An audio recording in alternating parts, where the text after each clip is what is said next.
The swing vote on the Supreme Court has decided to retire, and the left is absolutely going bonkers. Hey everybody, I'm Chad Hasty, host of the Chad Hasty Show, which airs weekday mornings 8:30 to 11 a.m. Central Time on News Talk 95.1 FM and 790 AM KFYO. Remember, you can download the KFYO app and listen to my show and all other KFYO programming wherever you go. Special thanks to my good friends over at CertaPro Painters of Lubbock, redoing the office and making it look really, really good.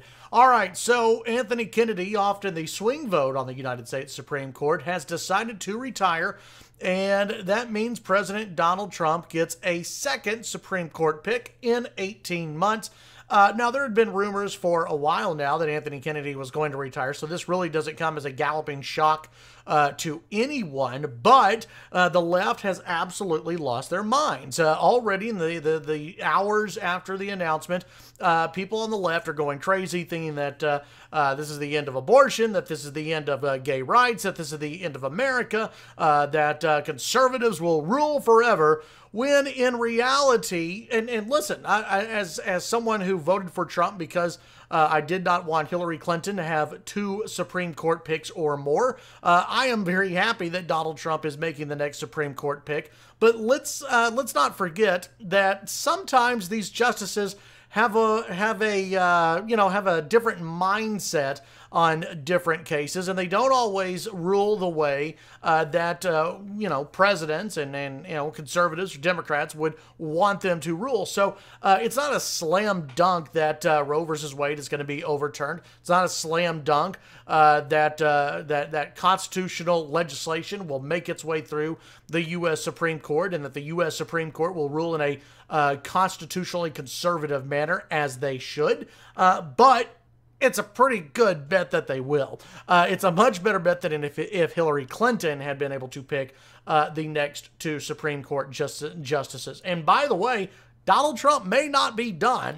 There are some elderly folks on the U.S. Supreme Court, not wishing anybody any bad health, but I'm just saying Donald Trump may not be done here picking U.S. Supreme Court picks. I don't have a favorite. I think there are a number of good choices. I'm glad that President Trump is going back and going through that list. Senator Mike Lee would be an excellent choice if you wanted to think maybe a little bit outside the box. How about Texas's very own Don Willett, Justice Don Willett, of course, Twitter laureate for the state of Texas. Why not him? He made that top 25 list. At the end of the day, I don't think it'll be either Mike Lee or Don Willett. I think it'll be somebody else. But what you're going to see over the next few months is absolute craziness. If you believe the left has already been crazy, just wait. Buckle the seatbelts, get ready, because it's going to be a full all-out war for the U.S. Supreme Court. Now, remember, Democrats don't have much in way of stopping the Republicans and stopping President Trump's nominee. They can do some delaying tactics, and they can try to win over some Republican votes, and that is possible. You have Senator John McCain, who is no fan of Donald Trump. He may vote against Donald Trump's nominee just to stick it to Trump. Also, he's in failing health. Let's not forget about that. Jeff Flake, no fan of Donald Trump. Bob Corker, no fan of Donald Trump. Lisa Murkowski and Susan Collins, fans of abortion. They're fine with it. They have no problem with it.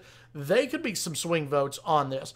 On the other side, there are some red state Democratic senators who are up for re-election that could be impacted, because I believe that the confirmation hearings will come up in October, right before the midterm elections. So Trump and the Republicans are going to put a little bit extra pressure on these red state Democrats to vote in their direction, which I believe is a smart thing to do.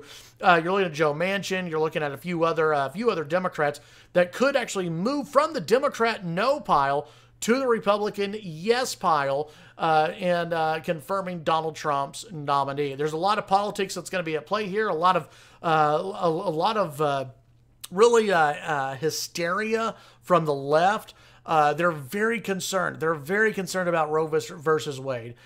This is something that the Democrats care deeply about. Is Roe versus Wade staying in place so that way women can have abortions and all that kind of stuff. Remember this. Let's just say in a future world here that Roe versus Wade is overturned. That doesn't mean abortion is illegal.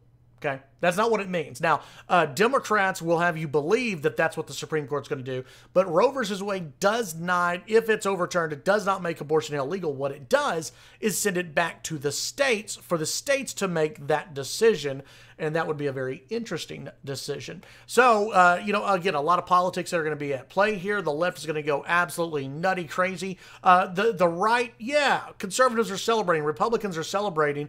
I've seen some folks on Twitter going, come on, it's not really a big deal. It doesn't change the court that much. It does, in my opinion, change the dynamics of the court, and it is a big deal because Donald Trump has a chance here of picking a solid constitutional conservative who is young and who can stay on the Supreme Court for decades to come and be somebody who could really influence the direction of the United States Supreme Court, just like Neil Gorsuch, who I believe has been a slam dunk pick by President Trump. So this is a big deal. Republicans should celebrate. And again, this is a reminder, elections have consequences. For a lot of us who were kind of iffy on Trump and not happy with what Trump does all the time, a reason why so many Republicans voted for Trump over Hillary was because of the United States Supreme Court. This shows there is a difference between Republicans and Democrats. There is a difference. For those who say, who cares, they're all the same.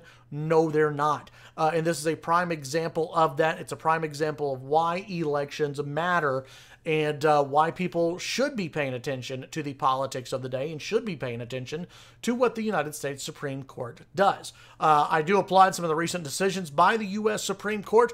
I think that it's going to be a very interesting few months that we're going to be going through here in the United States. It's also, I fear, going to add to some of the incivility that we are seeing here in the United States, and it could even add fuel to the fire of the possibility of violence breaking out at some point. I hope that doesn't happen, but if you think that some on the left have become unhinged already, just wait until President Trump makes his pick. Things could get really dicey. Tune in to the Chad Hasty Show weekday mornings, 8:30 to 11 a.m. Central Time. News Talk 95.1 FM, 790 AM KFYO. Download the KFYO app and have a great day.